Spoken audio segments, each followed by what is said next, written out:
Hello people, it's good to be here and it feels great to hear from you. The show is Music Made and I'm Young Professor, your host. Straight to today's business. The song we'll be picking today is a song by Chief Dr.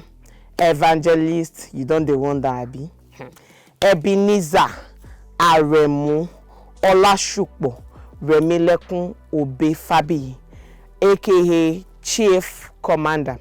The song is titled The Horse, the Man, and His Son. There are messages in this song, but the one I'll be picking for today's show is just in 1 or 2 lines. Kẹ́tẹ́kẹ́tẹ́ ti dàgbà, bàbá pẹ̀lú ọmọ ẹ̀, wọ́n bá múra òde, wọ́n fẹ́ rìnrìn àjò kan.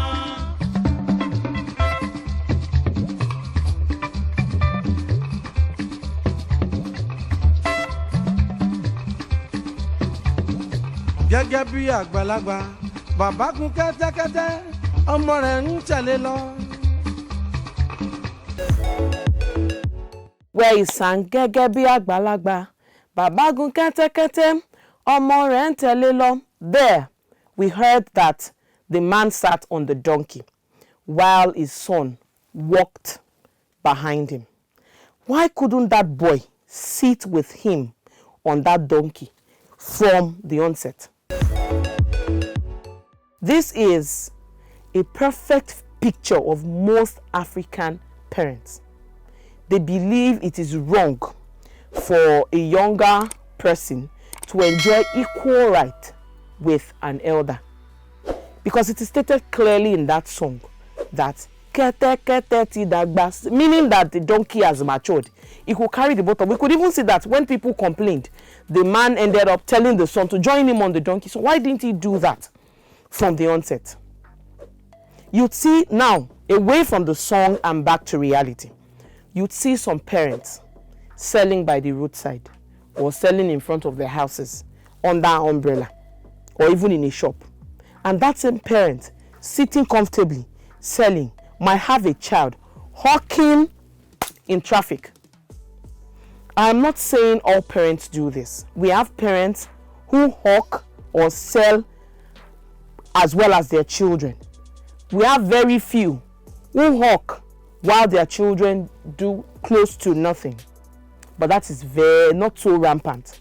We also have some parents who would use their children as mates, collect 1 year payment, 1 year salary, even before the child gets to where he or she wants to go and work.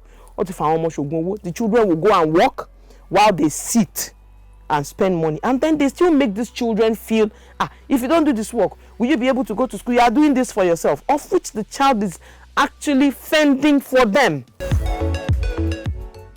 That child has been taking care of those parents right from childhood and will still do the same thing when they grow old, in fact till they die. And if that child grows up and does not blow or hammer at adulthood, it is very possible, most likely, that the child will follow the same pattern as the parents and will subject his own children to that same fate. And peradventure he or she has a child who would refuse to hawk. You hear that parent saying, Adabi, tí mo bá correct, tí mo bá kọ̀rọ̀ sí àwọn òbí mi lẹ́nu, tí mo bá kọ̀ tí mo ṣe. Meaning, except I refuse to do the same thing for my parents, will you not suffer for this? Now, parents' issues aside, we have older people who believe that because they are older, they can just treat you, a younger person, anyhow. There's a saying in Yoruba language that meaning the only usefulness of being older is cheating on those that are younger than you. Once I am older, they believe I'm older than you, I can treat you anyhow. There's this other saying again in Yoruba that says, that is, if the younger one offends an older person, is that younger one that will apologize. If an older person offends a younger person, it's still that younger person that must apologize, which is not right. Being younger does not make anybody less human.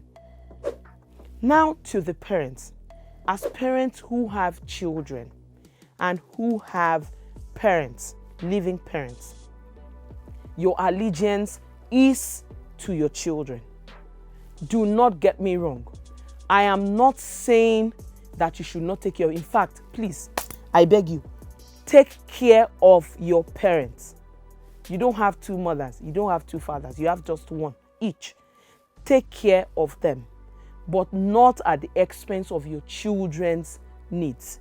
When there are needs from both sides, I mean from your parents and your children, and you cannot afford to meet both needs at the same time, please do not let your children's needs suffer for that of your parents.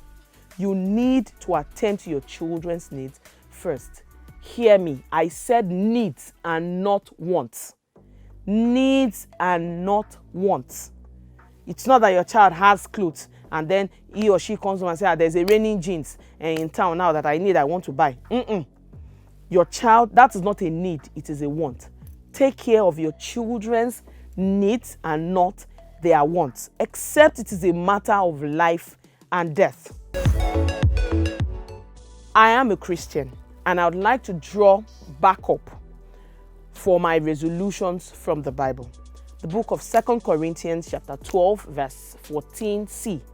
There it states clearly that children are not to stock up or to build for their parents.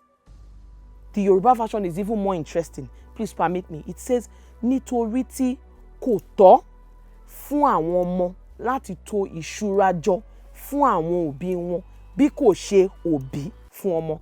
Meaning it is wrong for children to lay up treasures for their parents, but parents to lay up for children. That is the Bible. I didn't write it. And I want to believe that in the Quran there will be something of such. We are not preaching that you should make your parents suffer for your children. God will bless us all. We will be able to take care of them. But when you cannot afford to take care of both needs, it's not that your parents say they have a party and my don't let me put to shame. They pick clothes, 50,000. You not tell your child, and next year you write to her, you know my mommy is here or my daddy, he has to buy the clothes. So they will not say he has children in Lagos and he cannot take care of them. No. You need, in fact, priority. Yes, scale of preference.